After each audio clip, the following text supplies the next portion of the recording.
AI has gotten really good, but you are often still the blocker. For software development specifically, you copy-paste things, code, SQL queries, deployment errors, and then the AI suggests us fixes and actions. Run this, deploy that, get me the logs. So the iteration loop is slow because you are the bottleneck and there is no real added value here. You're mostly doing monkey copy-paste work. The AI is smart enough to run these things itself, do a deployment, check the logs, create a database, iterate until it works. And that's what MCP enables. In this video, we'll understand what MCP is and go through a quick hands-on setup. You'll see that the magic happens when you chain multiple MCPs with the knowledge of an LLM. So MCP stands for Model Context Protocol. It's a standard that lets AI tools connect to external services. Say you want to search and summarize all Notion pages related to a topic. Typically, you would search yourself, then copy-paste it and say,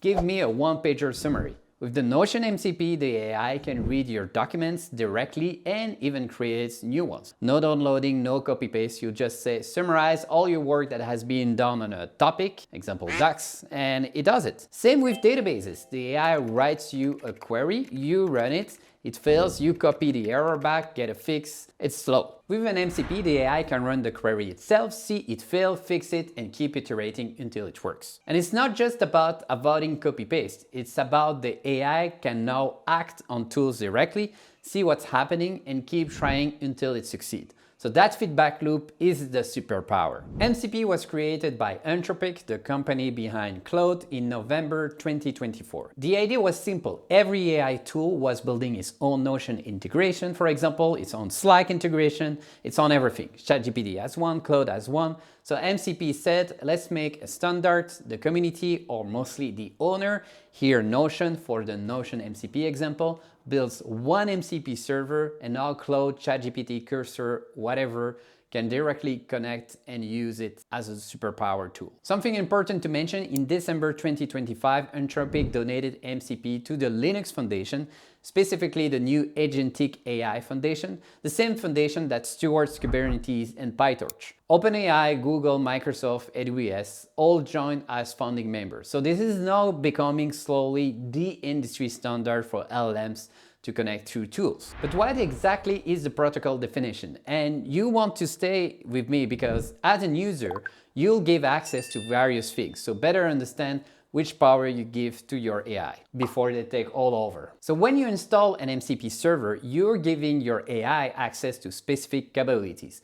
Like instead of just writing back text, it can perform various actions. This can come in 3 flavors, and you'll see them when you authorize the connection. First, tools. These are actions the AI can take. For Notion MCP server, it has tools like Notion Fetch, Notion Get Comments. These are read-only tools, but of course you have also another category here, write and delete. When the AI needs to do something, it calls a tool and you can specify which permission per default it has. Always allow, need approval, or block. The second is resources. This is data the AI can read. A file system MCP exposes your files as a resource. A database MCP might expose your schema as a resource. A CRM like HubSpot might expose your contact list. Resources are read-only context and the AI can see them but can't modify to resource. That's what tools are for. And the third one finally is prompts. Think of these as slash commands or shortcuts, a neat boost to your request that provide better context. A database MCP might offer an analyze table prompt that automatically structures how the AI should analyze your data, for instance, first getting the schema, etc. Honestly, most MCP servers focus on tools. Prompts are nice to have, but not essential. But now you know what you're looking at when you authorize a connection. Note also that MCP released just a new specification called MCP apps, but they are entirely something else. Tell us in the comments if you want a dedicated video specifically on that. Now here is where people get confused. There are 2 types of MCP servers. remote and local. Remote servers run in the cloud, MotherDuck runs theirs, Notion runs theirs, Linear, Slack, they all host their own MCP servers. You connect via HTTPS, authenticate with OAuth, click sign in with Google styles, and you're done. No installation, no config files. In Claude, these are called connectors, and in ChatGPT, they are called apps now. Yeah, don't ask me why they couldn't just call it MCP. Maybe for folks that have no idea what MCP is. But you're not one of those. Not anymore. Anyway, local servers run on your machine, and when you configure one, you're basically starting a small web server locally that translates the AI request into action on your system. The file system, MCP for example, runs on your computer and lets the AI read and write files in your folder specifically. So if you're using a local model through Ollama, the data never leaves your laptop. One important security tip, don't install MCP servers that aren't open sourced or backed by the main company of the product. A local MCP runs codes on your machine with your permission. And if it's a random GitHub repo with no star and no company behind it, skip it. Stick to the official servers or well-known open source projects that you can actually inspect.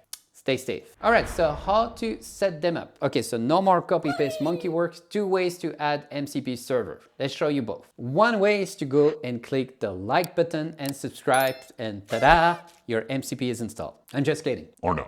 So for remote servers, the easiest way is through the approved directory. These are servers that have been reviewed and trusted by the AI platform. Would it be Claude or ChatGPT? In Claude, you go to settings, connectors, browse the directory. You can find MotherDuck, click connect, authenticate, done. You're granting the AI permissions to use that service on your behalf. Same for Notion, browse, connect, authorize. Now I have both MotherDuck and Notion connected. The second way to install an MCP server is through a JSON configuration. This works for both remote servers that aren't approved in the directory and local servers. For remote servers, you'll see that in the configuration, you have to connect to an endpoint that is hosted by the owner. For local servers, you're running the servers directly, so it would be classically an npm command or a uv command to bootstrap the local servers. So that means you either need Node.js with npm for JavaScript servers, or Python with UV for Python servers. And most MCP servers are built in one of these two. You can check mcp.so, over 17,000 servers